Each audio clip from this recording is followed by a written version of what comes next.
Hello बच्चों, सुप्रभात।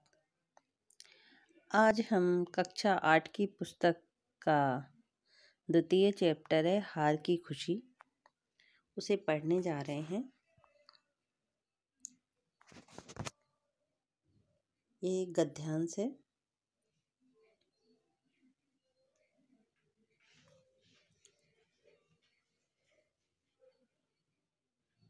घड़ी में 2 बजाए, यानी समय की बात हो रही है। घड़ी में 2 बजाए तो मैंने किताब बंद कर दी। एक बार रवि की ओर देखा, वह गहरी नींद में निश्चिंत सो रहा था। निश्चिंत यानी बिल्कुल, जिसको किसी चीज की फिक्र ना हो। रवि को जैसे याद नहीं है कि वार्षिक परीक्षा के लिए अब कुछ ही महीने शेष हैं, यानी कुछ ही समय बाकी रह गया है वार्षिक परीक्षा के लिए।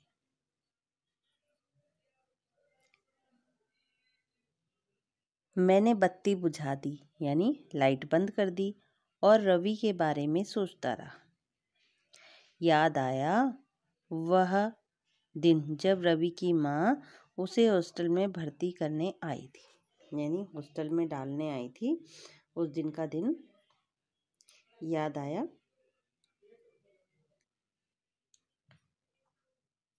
कितनी चिंतित थी वे, यानी कितनी चिंता में मग्न थी, चिंतित थी। अकेला रवि कैसे रहेगा, यानी हर माँ को परेशानी होती है कि अपने बच्चों को कैसे हॉस्टल में डालें। उसी तरह से रवि की माँ भी सोच रही थी कि मैं अपने बच्चे को हॉस्टल में छोड़कर तो जा रही हूँ, लेकिन ये कैसे रहेगा, क्या खाएगा, कैसे पढ़ेगा और कौन इसकी देखभाल करेगा। माँ का दिल ठहरा।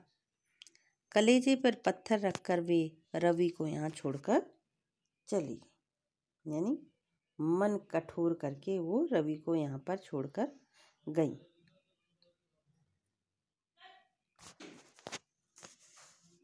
उसके सिर पर बार बार हाथ फेरती और समझाती, बेटे तुम्हारे पिताजी की यही इच्छा थी कि मैं तुम्हें खूब पढ़ाऊं। तुम मन लगाकर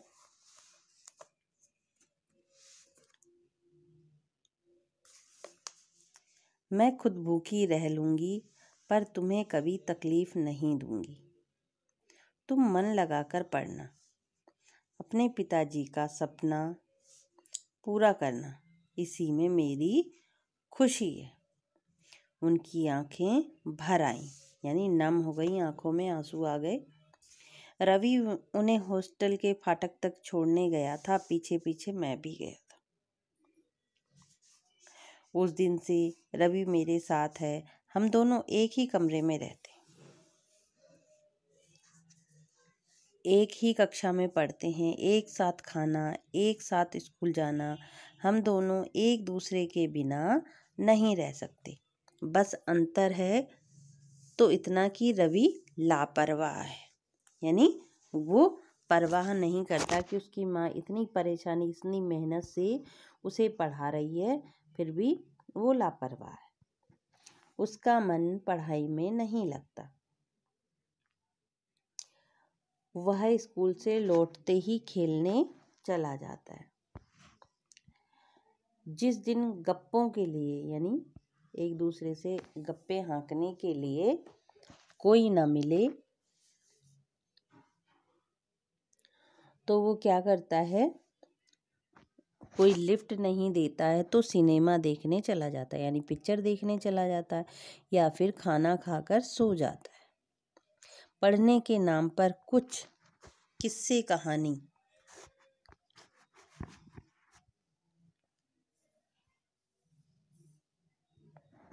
की किताबों के अलावा कुछ नहीं पढ़ता। वह एक काम जरूर नियम से करता है, सुबह स्कूल जाने से पहले पास ही बने शिव मंदिर में जरूर जाता है। यानी वो बस एक काम सही करता है, शिव मंदिर में जाता है, उसके अलावा वो कोई अच्छा कार्य नहीं करता।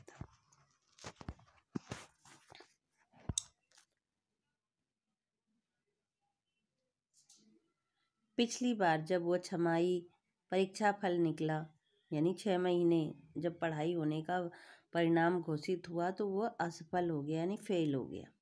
उसे अधिक मेहनत करने की चेतावनी दी गई थी, यानी अधिक परिश्रम करने के लिए बोला गया था, किंतु रवि पर उसका कोई असर नहीं पड़ा।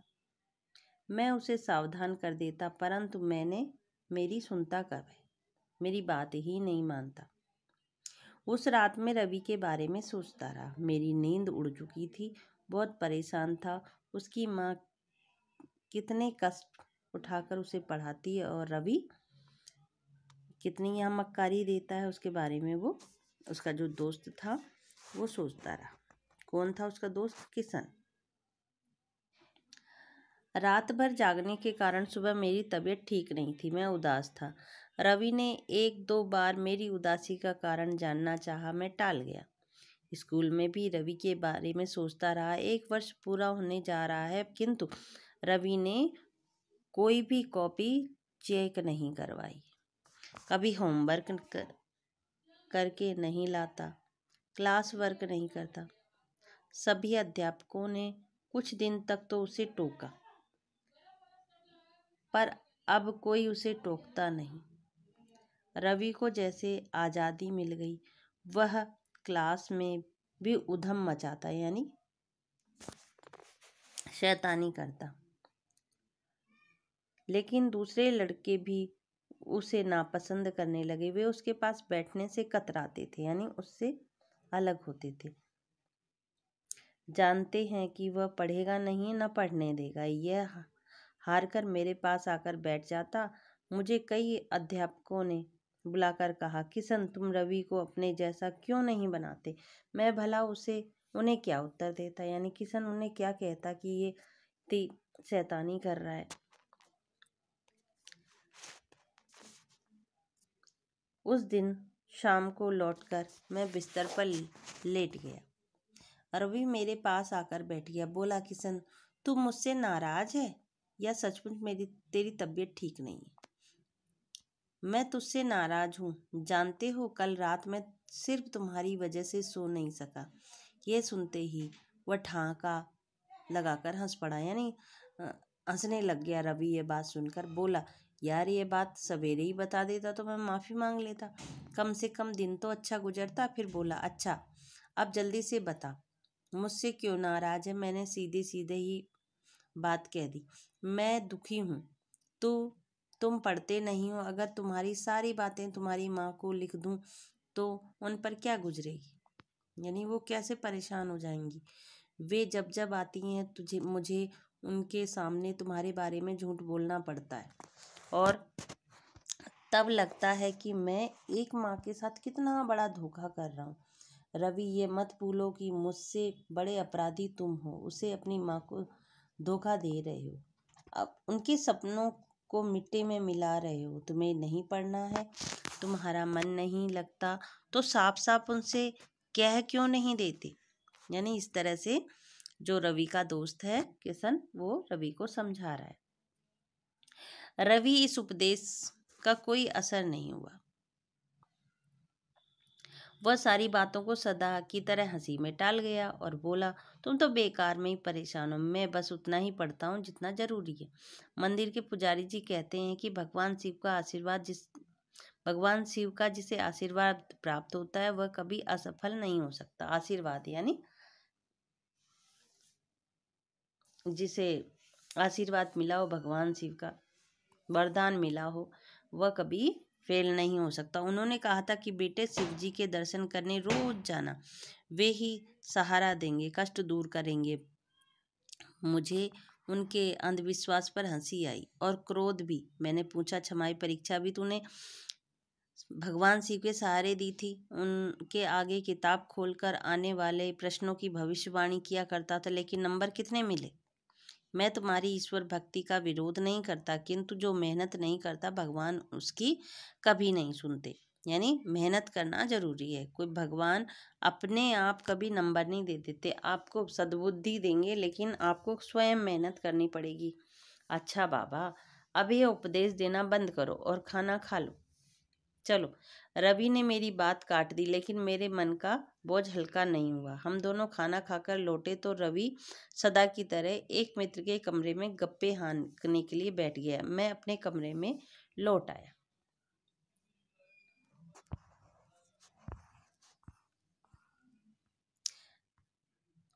अचानक एक विचार आया। उस समय रात के 9 बजने वाले थे। मैं भगवान शिव के मंदिर की ओर चल पड़ा। 10 बजे तक मंदिर खुला रहता है। दर्शन करने वालों की भीड़ लगी रहती। मैंने दर्शन किए, फिर पुजारी जी के पास जाकर बैठ गया। मैंने कहा, मैं रवि का दोस्त हूँ और हम दोनों एक ही कमरे में रहते हैं। इसके बाद मैंने पुजारी जी को सारी बातें बता दी। हम दोनों की एक गुप्त योजना बनाई। अगले सुबह रवि नहा धोकर मंदिर पहुंचा। उसने शिव जी के सामने बैठकर जैसे ही माथा टेका कि भारी आवाज गूंज उठी, तुम जिस काम के लिए यहाँ आए हो उसे तुरंत पूरा करो। अगर इस बार परीक्षा में सफल न हुए तो तुम अंधे हो जाओगे। जाओ, हर रोज अपने हर विषय का एक एक पाठ याद करते जाओ। याद रखो, मैं हर पल तुम्हारे आसपास रहता हूँ। तुम्हारा एक एक काम मुझे मालूम है। मुझे धोखा देने की कोशिश मत करना। रवि घबरा गया। ये कैसी आवाज़ थी? क्या भगवान शिव ने उससे कुछ कहा? वह धीरे धीरे सरकता हुआ बाहर आया। मंदिर के द्वार पर पुजारी जी से मुलाकात हुई। पुजारी जी ने हाल पूछा। कहो बेटा रवि, कैसे हो? ठीक हूँ पुजारी जी। ऐसा लगता भगवान शिव आज मुझे कुछ आदेश दिया। वो बोला, बेटा, भगवान अपने भक्तों पर हर पल नजर रखते हैं। फिर भगवान शिव का कहना ही क्या, वे भोले शंकर है। प्रसन्न तो हो जाएं पर तुम्हें मुँह मांगा वरदान दे दें। नाराज हो जाएं तो तुम्हें भस्म कर सकते हैं। रवि की घबराहट अभी कम नहीं हुई थी। उसने जो कुछ सुना सब कुछ बता दिया। पुजारी जी बोले, बेटा तुम कितने भाग्यशाली हो, तुमने भगवान शिव की वाणी सुनी। अब इस बात की चर्चा किसी से मत करना। उन्होंने जो कुछ कहा उसे चुपचाप पूरा करो। याद रखना, अगर तुमने उनका आदेश मानने में कोई गड़बड़ी होगी तो तुम अपनी आँख नहीं, ऐसा नहीं मत कहिए, मैं वचन देता हूँ। यानी शाबाश, याद रखो, तुम्हारा परिश्रम, तुम्हारी लगन कभी व्यर्थ नहीं जाएगी। हिम्मत से काम करो। उस दिन रवि कक्षा में चुपचाप बैठा रहा। उसने क्लास वर्क किया। शाम को कमरे में आकर होमवर्क करने बैठ गया। मैंने टोका, रवि आज खेलने नहीं गए? नहीं यार। फिर उसने टालते हुए कहा, जरा अपनी कॉपियाँ दे दो, मैं बाकी काम पूरा करना चाहता हूँ। उस रात देर तक रवि काम करता रहा। मेरे बार बार कहने पर भी वो बड़ी मुश्किल से सोया। मैं उठा तो मैंने देखा रवि मुझसे पहले उठ गया था। किताब खोले वे कुछ याद कर रहा था। रवि में हुई ये अचानक परिवर्तन के प्रति सभी को आश्चर्य था और खुशी भी। वार्षिक परीक्षा के लिए भी 1 महीना शेष था, यानी बाकी था। अंतिम मासिक टेस्ट था। रवि ने सभी विषयों की तैयारी करने की भरकस कोशिश की। शाम को जब लौटा तो उसके चेहरे पर खुशी और मुस्कुराहट थी। बोला, यार मैंने सभी विषयों का टेस्ट पेपर बहुत अच्छे किए। मुझे इस बात में बहुत खुशी हुई। सोचता हूँ कि मैं अपनी खुशी की ये बात माँ को लिख दूँ। जरूर लिखो, मैंने कहा। उस रात मैंने देखा कि रवि देर तक माँ को पत्र लिखता रहा। माँ को इतना लंबा पत्र लिखते हुए मैंने पहली बार देखा। जो जो परीक्षा के दिन निकट आ रहे थे, रवि उतना ही गंभीर होता जा रहा था। इसी बीच मासिक टेस्ट के नंबर भी बता दिए गए। आश्चर्य था कि रवि कक्षा में दूसरे स्थान पर था, यानी मुझसे 10 नंबर कम। उस दिन शाम को रवि मंदिर आया। पुजारी जी ने उसे देखा और कहा, रवि तुम्हारा दूसरा नंबर आया है ना, आपको कैसे मालूम? आश्चर्य से पूछा। ये ही बता रहे हैं, कहते हैं। मैं इस लड़के से बहुत खुश हूँ। पुजारी जी ने भगवान शिव की ओर इशारा करके कहा। हमारी वार्षिक परीक्षाओं का समय आया। इसके बाद 10 दिन की छुट्टी थी। हमें पिकनिक पर जाना था। वहाँ से लौटकर 30 अप्रैल को परीक्षा फल घोषित होना था और इसके बाद हमें अपने अपने घर जाने की छुट्टी मिलने वाली थी। परीक्षा के दौरान रवि को देखकर कोई नहीं सोच सकता था कि वह वही लड़का है जो पिछले कुछ महीनों तक एक निहायत लापरवाह गप्पी खिलाड़ी लड़का था। समझ में नहीं आया था कि अचानक परिवर्तन कैसे हो, किंतु मैं इस परिवर्तन से बेहद खुश था। इतना खुश कि जी चाहता कि रवि को सारे नाटक की बात बता दूं, किंतु उसके हित में ठीक न था। हम पिकनिक पर गए, खूब मजा किया।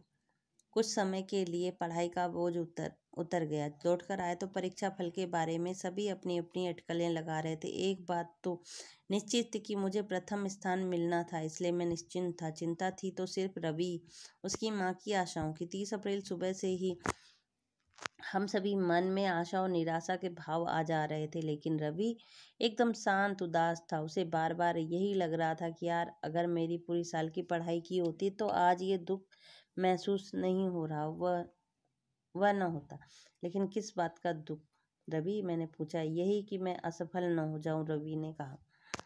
लेकिन तुम्हें तो भगवान शिव पर भरोसा है ना? फिर हाँ, किंतु वह भी तभी मदद करेंगे जब मैं पढ़ूंगा। बिना पढ़े कोई किसी की मदद नहीं करता।